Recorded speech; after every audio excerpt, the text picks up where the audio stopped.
যে এই উম্মত জাহান্নামে যাবে কি করে জাহান্নামে যাবে, এটা আমার বুঝে আসে না। আমি তো কোথাও টোকায়া পাই না এই উম্মতে জাহান্নামে যাওয়ার সুযোগ, কোনো রাস্তা দেখি না যে এই উম্মত জাহান্নামে কি করে যাবে। কিন্তু তারপরও যাবে, এটাও সত্য। তারপরও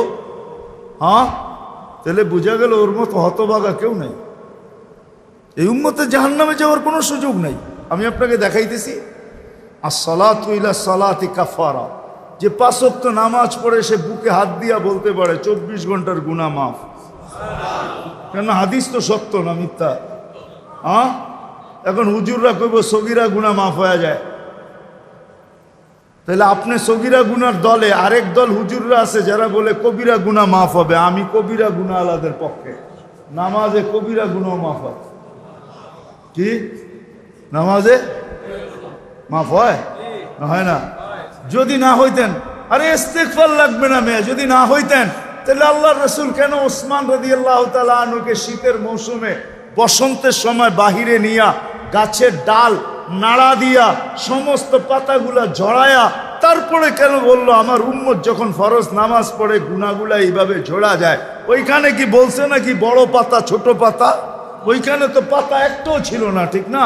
আল্লাহর রাসূল বুঝাইছে কোনো গুনাহই থাকবে না, নামাজ নিজেই ইস্তেগফার। আবার ইস্তেগফার কি? নামাজ নিজেই ইস্তেগফার, নামাজ নিজেই জিকির। জিকির আছে কি? নামাজের চেয়ে বড়? আকিমিস সালাতা লিযিকরি, নামাজের চেয়ে বড় জিকির আবার কি? নামাজ নিজেই ইস্তেগফার, নামাজ নিজেই সোয়াশের অ্যাকশন না খালি। আপনি নামাজ চিনেন? যদি সোয়াশের না হইতো আল্লাহর রাসূল কেন বলতো ইদা সালুহা সালুহা সাইরুল আমাল? নামাজ ওকে, তোমার পরিপূর্ণ জীবনটা ওকে, সর্বলাইন ওকে, সর্বদিক ওকে। তাহলে নামাজের ভিতরে যদি ইস্তেগফার না থাকতো তাহলে এটা কি করে হতো? সমস্ত বন্দেগীকে গ্রহণযোগ্যতা পাওয়ার জন্য নামাজকে গ্রহণযোগ্যতামূলক বানাইতে হবে। নামাজ ওকে, সব ওকে। তো যেটা বুঝাইতেছিলাম পূর্ণতা, 24 ঘন্টা যে 5 ওয়াক্ত নামাজ পড়লো ওর তো সব গুনাহ মাফ, ও দোজখে যায় কি করে? আর তারপরেও যদি কিছু বেঁচে গেল তো বলতেছে আল জুমাতু ইলাল জুমাতি কাফারা, এক জুমার থেকে আরেক জুমায় পা দিবে পুরা সপ্তাহটা মাফ, সপ্তাহটা। তারপরেও যদি কিছু বেঁচা যায় তাহলে ওই ব্যক্তি দোজখে যায় কি করে? আমাকে বুঝান। তারপরেও যদি কিছু বেঁচে গেল তাহলে একটু আগে তো বললাম ওই যে রান আউটের থেকে বাঁচাইয়া দিয়েন, ঠিক না? রমজানে পা দিতে দেরি, রমাদান ইলা রমাদান কাফারা, রমজান থেকে রমজানে পা দিতে দেরি, পুরা বৎসরের গুনাহ মাফ হইতে দেরি হয়। মাফ হইতে দেরি হয় না। কেন? মৌসুমে চলে আসছে, মৌসুমে। আমরা তো ভাবি না প্রত্যেক ইফতারির সময় আল্লাহ 70,000 লোককে জাহান্নাম থেকে মুক্তি দেন। আপনি মনে করবেন 70,000 মুক্তি পায় নাকি? হুজুররা কইব হাদিসে তো 70,000 আছে। আমি বলবো না, 70,000-এর চেরম এই প্রবাদ বাক্যটা সত্য। শিশুর পিতা ঘুমিয়ে আছে সব শিশুরই অন্তরে। আমিও বলবো 70,000-এর পিঠে আরো কয়েক 70,000 ঘুমায় আছে। কেমনে জানেন? এই 70,000 কিয়ামতের দিন উঠা দাঁড়াবে আর বলবে আল্লাহ অধিকার দিবে সুপারিশের। এরা দাঁড়াবে আর সুপারিশ করে কয়েক 70,000 নিয়ে যাবে, ঠিক না? যেমন আল্লাহর রাসূল বৈশা আছেন, তো জিবরিল আলাইহিস সালাম হাসতে হাসতে আসছে, বড় খুশি আজকে। আল্লাহ রাসূল জিজ্ঞাসা করছে এত খুশি কেন? বলছে সুসংবাদ নিয়ে আসছি, আপনিও খুশি হয়ে যাবেন। বলছে কি সুসংবাদ? 70,000 উম্মত আপনার হিসাব কিতাব ছাড়া জান্নাতে যাবে। তো শুনতে দেরি, চেহারা মলিন হইতে দেরি হয় নাই। তো জিবরিল আলাইহিস সালাম বললেন এটা কি? আপনি তো খুশি হওয়ার কথা, চেহারা মলিন হইল কেন? মাত্র 70,000, আমার সাহাবী তো 1.25 লক্ষ। কিয়ামত পর্যন্ত উম্মতের কি হবে? এই জন্য চেহারা মলিন। আপনি কি নিতে রাজি না? নিতে রাজি না এই কথা বলতেছি না, কিন্তু ভাবতে হবে এটা বলতে পারি। ভাইবা দেখি নিব কি নিব না। তো পাশে ওমর রাদিয়াল্লাহু তাআলা আনহু বসা, বলছে ওমর নিব 70,000, বিনা হিসাব কিতাবে জান্নাতে যাবে। তো যেমন উস্তাদ তেমনই তো ছাত্র হয়, পীর যেমন মুরিদও তো এমনই হয়, ঠিক না? হ্যাঁ, কি বলেন? সঙ্গী ভালো হলে আমিও ভালো হব, এটাই তো সত্য। নাহলে কোরআন কেন বলবে কুনু মা সাদিকিন? নেককারদের সাথে চলো, তুমিও নেক হয়ে যাবা, তুমিও নেক হয়ে যাবা। ভালোর লোকে চলো, ভালো হয়ে যাবা। প্রবাদ বাক্য এটাই সত্য। সৎ সঙ্গে স্বর্গবাস, অসৎ সঙ্গে সর্বনাশ, এটাই সত্য। সৎ সঙ্গে সর্বনাশ, সৎ সঙ্গে স্বর্গবাস, অসৎ সঙ্গে সর্বনাশ। তো বলছে ওমর নিব? কয় না, 1.25 লক্ষ তো আমরাই। কিয়ামত পর্যন্ত মানুষের কি হবে? কি করব? কয় ফেরত পাঠায় দেন, বলেন বাড়ায় নিয়ে আসতে। তো বলছে মশওয়ারা হয়ে গেছে, নিতে পারি না, আল্লাহকে বলো বাড়ায় দিতে। আল্লাহ আল্লাহ, ঠিক না? আল্লাহ আল্লাহ আল্লাহ আল্লাহ, হায় হায়। কার আল্লাহ কিরকম আমি জানি না, কিন্তু মুহাম্মদুর রাসূলুল্লাহর আল্লাহকে দেখলে অন্যরকম দেখা যায়। হায় হায়, আমি মনে হয় বুঝাইতে পারি না আপনাদেরকে। আপনি বলবেন পৃথক করলেন কেন? না, এটা পৃথক না, এটা অন্য জিনিস বুঝাইতে চাইতেছি। মুহাম্মদুর আম্মাজান নিজে বলছেন, আম্মাজান আয়েশা রাদিয়াল্লাহু তাআলা আনহা বলতেছেন, ইয়া রাসূলুল্লাহ, আপনার ইচ্ছায় আপনার আল্লাহ এত তাড়াতাড়ি করে কেন? বুখারীতে আছে, বুখারীতে। যারা বুখারী পড়ায় ওদেরকে জিজ্ঞেস করেন, আপনার আল্লাহ আপনার ইচ্ছায় এত তাড়াতাড়ি করে কেন? আপনার আল্লাহ আপনার ইচ্ছায় যদি আম্মাজান বলতে পারে, তাহলে আমিও বলতে পারি। কার আল্লাহ কিরকম এটা আমার বিষয় না, কিন্তু মুহাম্মদুর রাসূলুল্লাহর আল্লাহ মুহাম্মদুর রাসূলুল্লাহর সাথে অন্যরকম। সারাদিন বন্ধুর দিকে তাকায় থাকে, বন্ধু নারাজ করা যাবে না। হায় হায় হায় হায়। তো পাঠায় দিছেন, জিবরিল আলাইহিস সালাম ফিরে আসছে। তো বলছে, জিবরিল কি খবর? আল্লাহ বলতেছেন বাড়ানো যাবে না, আপনাকেও নারাজ করা যাবে না। বাড়ানো যাবে না, আপনাকেও। আপনি বলবেন এটা আবার কি করে সম্ভব? বাড়াবে না আবার আপনাকে নারাজ করবে না, এটা সম্ভব কি করে? আল্লাহ পদ্ধতি দিয়া দিছেন, বন্ধু বাড়ানো যাবে না, কিন্তু আপনাকেও নারাজ করা যাবে না। পদ্ধতি 70,000-এর প্রত্যেক ব্যক্তি 70,000 হাতে ধরে জান্নাতে নিয়ে যাবে। তাইলে কত যাবে হিসাব কিতাব ছাড়া জান্নাতে? কত? 490 কোটি উম্মত যাবে হিসাব কিতাব ছাড়া জান্নাতে। এই জন্যই বলতেছিলাম, প্রতিদিন ইফতারের সমাজে 70,000 আল্লাহ জাহান্নাম থেকে মুক্তি দেন। 70,000 দেন না, ওদের পিঠের ভিতরেও আরো কয়েক 70,000 এরকম লুকানো আছে, ওটি সহ কিয়ামতের দিন যাবে ইনশাআল্লাহ। মৌসুম দিছিলেন, মৌসুম দিছিলেন, যেখান থেকে প্রথমে ছিলাম আবার চলে যেতেছি। লক্তা লম্বা হয়ে গেছে অনেক দূর। যে দৈনন্দিনের প্রয়োজনের জিনিস যারা বিক্রি করে, তারা জানে যে সারা বছর আমি দৌড়ায় পারবো না, ইবাদত বন্দেগী দিয়ে বাড়তে পারবো না, আমি তো সহানুভূতি দিয়েই জান্নাত লেখা। মৌসুম ছিল আমাদেরকে আকর্ষণের পাত্র বানানোর জন্য। রমজান মৌসুম, ভরা মৌসুম, ভরা মৌসুম। এক একজনরে এক এক দিক দিয়া দিছেন। আপনি মনে করেন কেমন মৌসুম, কেমন আকর্ষণের পাত্র বানানোর জন্য আল্লাহ আল্লাহর রসুল কতটুকু নিচে চলে আসছেন, কতটুকু নিচে। যদি আপনি ভাবেন তাহলে বুঝবেন। আল্লাহ রসুল বলছে, যে কাউকে পেট ভরা রোজার দিন খাওয়াবে তাকে আল্লাহ জান্নাত লেখা দিবে, জাহান্নাম থেকে মুক্তি দিবে, গুনাহ মাফ করবে। তো সাহাবা আয়েশা বলছে, ইয়া রাসূলুল্লাহ, পেট ভরা আমরাই তো খাইতে পাই না, কারে খাওয়াবো? আমরাই তো খাইতে পাই না, কাকে কোত্থেকে খাওয়াবো? তা আল্লাহ রসুল বলছে, আচ্ছা তাইলে যদি তুমি 1 গ্লাস দুধ খাওয়াও। বলছে এটাও তো সবসময় হয়ে ওঠে না। তাইলে একটা খেজুর। এটাও তো হয়ে ওঠে না। তো নামতে নামতে নামতে নামতে সুরবাতু মা আসছেন। সুরবাতু মা, 1 গোট পানি যে রোজাদারকে পান করাবে, 1 গোট পানি পান করাবে, 1 গোট পানি। এটা কিন্তু বাবার বিষয়। আমার বলা দ্বারা শোনা দ্বারা যতটুকু আপনার ভিতরে রেখাপাত না করবে, আপনি অ্যানালাইসিস করলে ভাবলে আর চেয়ে বেশি বুঝবেন। 1 গোট পানি, 1 গোট পানি।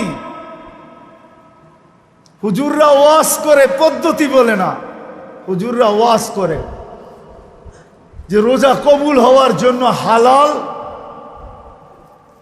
ইফতার কি শর্ত, ঠিক না? হ্যাঁ, হায় হায়, এই উম্মতকে কত সহজ পদ্ধতি দিছিল আল্লাহ, কত সহজ পদ্ধতি। প্রত্যেক বাড়িওয়ালা যদি সামনের বাড়িওয়ালাদেরকে বলতো, পুরা রোজার ভিতরে সব খাওয়ান আমরা তোমাদেরকে পাঠাবো, তোমরা পাক করো না, তোমরা পাক করো না, আমরা পাঠাবো। কেন? সহানুভূতি দেখাবো, জান্নাত নিব।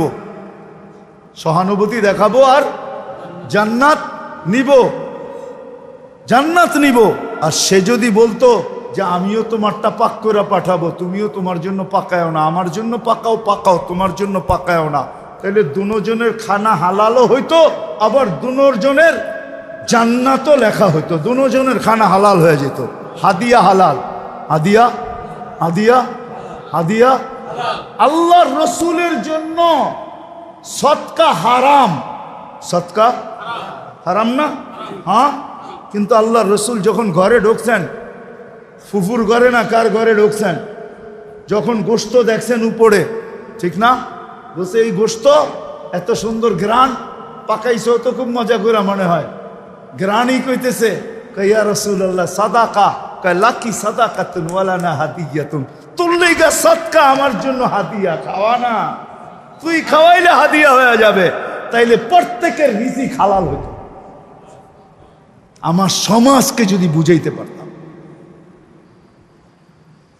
তাইলে এই প্রশ্ন আমার সমাজের থেকে উঠা যেত। আমরা ফতুয়া তো দেই, মাসলা তো বলি, পদ্ধতি বলি না।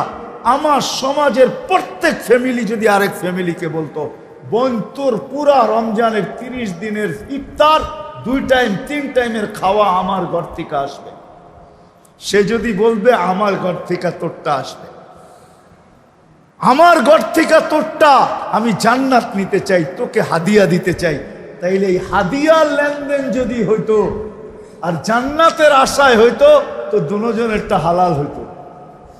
কি কি কি? হাদিয়া হালাল, হাদিয়া হাদিয়া হালাল। আপনি বলতেন ও তো ওইরকম কামাইছে, কামাক না, ওটা কি আপনার দায় দায়িত্ব দিছে নাকি আল্লাহ? লাস্তা আলাইহিম বিমুসাইতির, ও কোত্থেকে কামাইছে ওর ব্যাপার। আপনাকে তো হাদিয়া দিছে, আপনাকে তো কি দিছে? আপনাকে তো হাদিয়া দিছে। ওয়ালা তাজাসসু ওয়ালা ইয়াগতাব বাযুকুম বাযা, ইসলামে তাজাসসুস নিষেধ। আমরা একটু বেশি পরহেজগারি দেখাইতে যে তাজাসসুসে লেগে যাই, আমি জানিও না যে এই তাজাসসুস আমাকে কোথায় নিয়ে যাইতেছে। আপনি ভাবছেন আপনি বড় মুত্তাকি হইতেছেন, না, মুত্তাকি হইতেছেন না।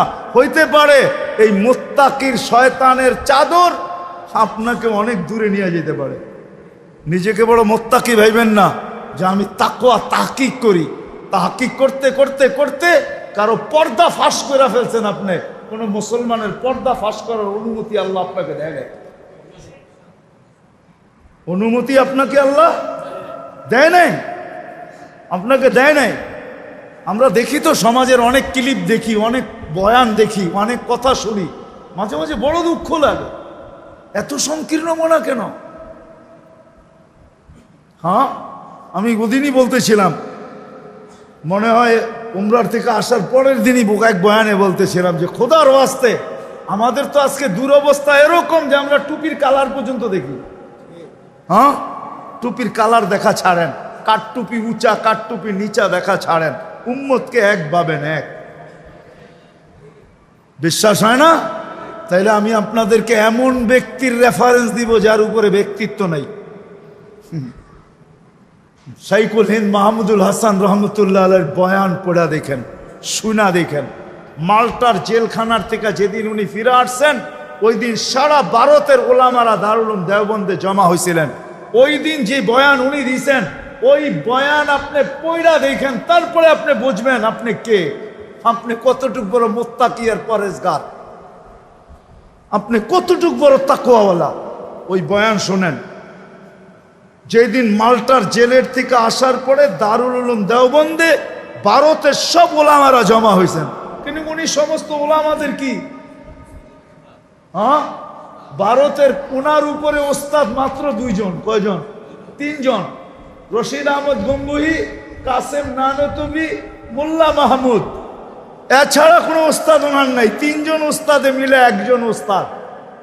সারা ভারতবর্ষের কিয়ামতের সকাল পর্যন্ত ওলামায়ে দেওবন্দের যত ওস্তাদ আসবে, সবাই ওস্তাদ শাইখুল হিন্দ মাহমুদুল হাসান রহমতুল্লাহ আলাইহি। ওনার ওই দিনের বয়ান শোনেন। না পাইলে আমার কাছে যায় না, আমি বয়ান শোনায় দিব আপনাদেরকে। না পাইলে আমার কাছে যায় না, আমি বয়ান শোনায় দিব উনি কি শুনাইছে। উম্মত বানা।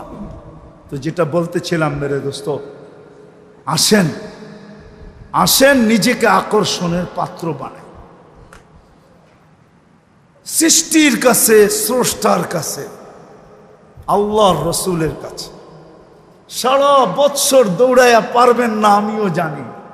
যাই আছে, ঝামেলা আছে, কাজ আছে, কাম আছে, অফিস আছে, আদালত আছে, ক্ষেত আছে, খামার আছে, মেইল আছে, ফ্যাক্টরি আছে, দোকান আছে, পাট আছে, হাট আছে, বাজার আছে, রোড আছে, ঘাট আছে, ঘর আছে, বাড়ি আছে। সারা বৎসরে দৌড়াই আপনি পারবেন না।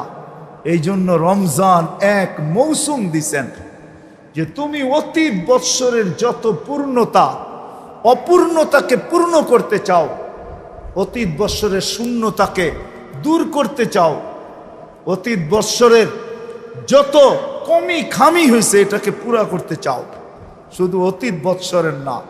হিসাব করলে দেখা যায় 89 বৎসর 2 মাস। এক রমজান পুরা করা যায় 89 বৎসর 2 মাস। আরেকটাই গেলে আর আপনারা বুঝবেন না, ওইটা তাসালসুল লাজেম হয়ে যাবে। আর হুজুররা ফতোয়া দিবে তাসালসুল জায়েজ নেই। কেননা 89 বৎসরের ভিতরে তো আবার 89 বৎসর আছে, ঠিক না? কি 89 বৎসরে আবার রমজান আছে না একটা করে? তো এটা হিসাব করলে কোন জায়গায় ঠেকবে যায়, ঠিক না? কি করেন, কোন জায়গায় ঠেকবে, ঠিক না? কোন জায়গায় ঠেকবে? এই জন্যই তো কিতাবে এক জায়গায় পাওয়া যায় যে এই উম্মতকেই কাউকে কাউকে আল্লাহ বলবে যে যা দিলাম খুশি কিনা। কেননা জানে তাসালসুল টানতে গেলে ও আবার বইলা বসে কিনা যে আমাকে তো এতটি দিতে হবে। এই জন্য আল্লাহ একজনকে বলবে জান্নাতে যাওয়ার পরে যে কি চাস, তো বলবে আল্লাহ দুনিয়াটা যেদিন বানাইছেন আর যেদিন ধ্বংস করছেন, আর মানুষ তার বিবেক, বুদ্ধি, বিদ্যা, মেধা, শ্রম সবকিছু ব্যয় করে দুনিয়াটা যতটুকু উন্নত করছিল, হাইলাইট করছিল, আবাদ করছিল, এই পুরাটা আমি চাই। পুরাটা পুরাটা পুরাটা আমি চাই। কেন মনের ভিতরে তো ক্ষোভ আপনারও আছে, ঠিক না? নাই বলা দিমু দু একটা। মাঝে মাঝে কিছু বাংলো সাংলো দেখলে মনের ভিতরে আসা জাগে না, আল্লাহ ওরে এরম বাংলো দিল আমারে দিল না, ঠিক না? কি মনের ভিতরে আসে না? না আসে? কিছু বাড়ি কথা তো মনেই আসে, ঠিক না? আপনিও তো ভাবেন যদি হোয়াইট হাউসে এক রাত্রে থাকতে পারতাম, ঠিক না? কি বলেন? কিছু প্লেস আছে না দুনিয়ায় দেখলে মনে হয় যে মোদি এক রাত্র ঘুমাইতে পারতাম, ঠিক না? কি বলেন? হ্যাঁ, আশা আকাঙ্ক্ষা তো আছে। তো ও চাবে, তা আল্লাহ হাসবে আর বলবে মা সালতানি লাকা হাক্কুন, বেউকুব, কি চাইলি? যেটা পাও না ওটাও তো চাস না, এটা কি চাইলি? তা আল্লাহ বলবে যা, এটা তো তোকে দিলামই, আরো নতুন 10 গুণ দিলাম। কি কি? কেন নতুন 10 গুণ যদি না দেন তাহলে তুলনা হবে না। এখন ওই দুনিয়া পায় আর যেই 10 গুণ পাইছে ওইটা দেখবে আর দুনিয়া দেখবে, তো ডেলি 100 বার থুতু মারবে, কইব চাইলাম কি, আল্লাহ দিল কি? চাইলাম কি? মার পেটেও তো খাইছি আমরা, না খাই নাই? হ্যাঁ, কি খাইছি না? কিন্তু ওই খাওয়ানটা যদি এখন 10 লাখ টাকার 10টা বান্ডেল আর ওই খাওয়ানটা একটা প্লেটে আপনাকে দেই, খাবেন? হ্যাঁ, মনে হয় না মানসিকতা ঠিক থাকলে খাবে। কেউ খাইতেও পারে, রুচি নষ্ট হয়ে গেলে কি যা হয় আর কি, খাইতেও তো পারে, ঠিক না? হ্যাঁ, যখন ঘুষ খাইতে পারে তো এটাও খাইতে পারে, ঠিক না? যখন সুদ খাইতে পারে তো এটাও খাইতে পারে, ঠিক না? কি বলেন? হ্যাঁ, কি বলেন? অনেকেই তো খায়, তো ওগুলা খাইতে পারলে এটাও খাইতে পারে। কিন্তু আসলে রুচি যার ঠিক আছে ও বলবে রাখ তোর টাকা। মানুষ হইয়া এটা জিব্বা লাগায় কি করে? মার পেটেও তো খাইতেছিলে, ঠিক না? তো সত্য এটাই, জান্নাতে যাওয়ার পরে মেরে দোস্ত দুনিয়ার দিকে দেখবে আর থুতু মারবে। এক বড়া মৌসুম দিছে না, এক গুট পানি দিয়া জান্নাত নেওয়া যায়, নিজেকে জাহান্নাম থেকে মুক্ত করা যায়, নিজের গুনাহকে মাফ করানো যায় এক গুট পানি দিয়া। যদি আমার জাতি বসতো তাহলে আমার মনে হয় প্রত্যেক ব্যক্তি ইফতার করতো তো পরে সবাই নিজের বাড়ির সামনে দাঁড়ায় থাকতো। কিসের জন্য? যে দেখি আজান লগ্নে কাউকে পাই কিনা, ওকে এক গুট পানি দিয়া, একটা খেজুর দিয়া, একটা কি বলে এটাকে, বেগুনি দিয়া, একটা আলুর চপ দিয়া, একটা পেঁয়াজু দিয়া ওর রোজাটা খোলাইতে পারি কিনা। যদি খোলাইতে পারি আর খুলতে দেরি, আমার জান্নাত মিলতে দেরি হবে না। ওইখানে তো আল্লাহর রাসূল বলেন না পুরা মাস খাওয়াইতে হবে, একদিন হইল। কিন্তু আসল চিত্র কোনটা?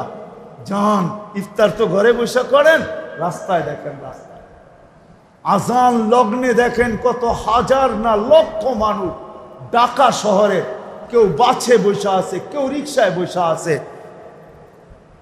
পানি পর্যন্ত দিয়ে ইফতার করার সুযোগ হয় না। আমার জাতি যদি বসতো তো যাদের বাড়ির সামনে দিয়ে রাস্তা আছে ওরা সবাই রাস্তায় যায় ইফতারির 10 মিনিট আগে দাঁড়ায় যেত, আর যেই গাড়ি যায় হাত থামায় বলতো রোজা থাম, শুধু খুইলা যা, বেশি কিছু লাগবে না, পায়ে ধরে ধরে খোলাইতো। যদি আমার জাতি বসতো, আমিও বুঝাইতে পারি না জাতি কোত্থেকে বুঝবে। এই জন্য আসেন, কথা শুরু এইখান থেকেই ছিল, দিনই কথা যত ধ্যান খেয়াল একাগ্র চিত্তে শুনব তত বেশি দিলে গাঁদবে, আর দিলে যখন গাঁদবে আমলের দ্বারা আকর্ষিত।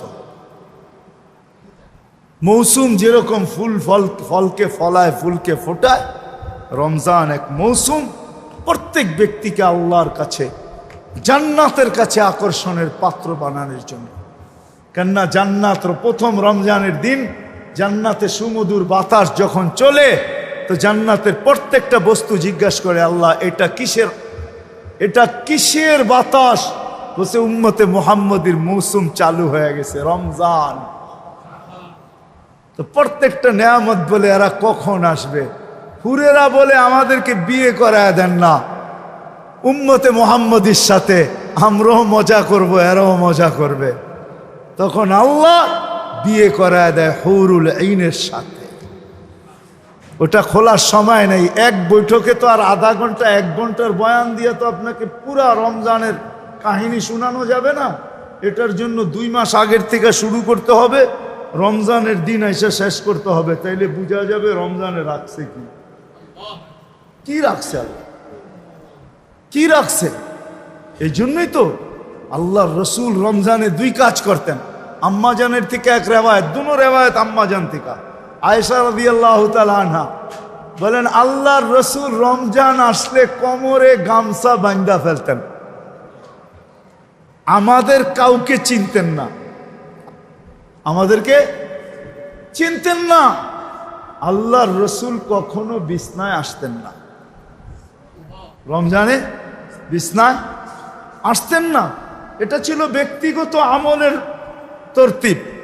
আর দ্বিতীয় ছিল আল্লাহ রসুল সাল্লাল্লাহু আলাইহি ওয়াসাল্লাম, আল্লাহ রসুল সাল্লাল্লাহু আলাইহি ওয়াসাল্লাম রমজানে তুফানের কি গতি, এর চেয়ে বেশি গতিতে দান খয়রাত করতে থাকতেন। আসেন, আমরাও রমজান পায়া গেছি, আল্লাহ আমাদেরকে তৌফিক দান করেন। বাকি যেই সময়টা আছে কমসে কম এটাকে কাজে লাগাই, আল্লাহ আমাদেরকে আমল করার তৌফিক দান করেন। ওমা আলাইনা ইল্লাল বালাগ।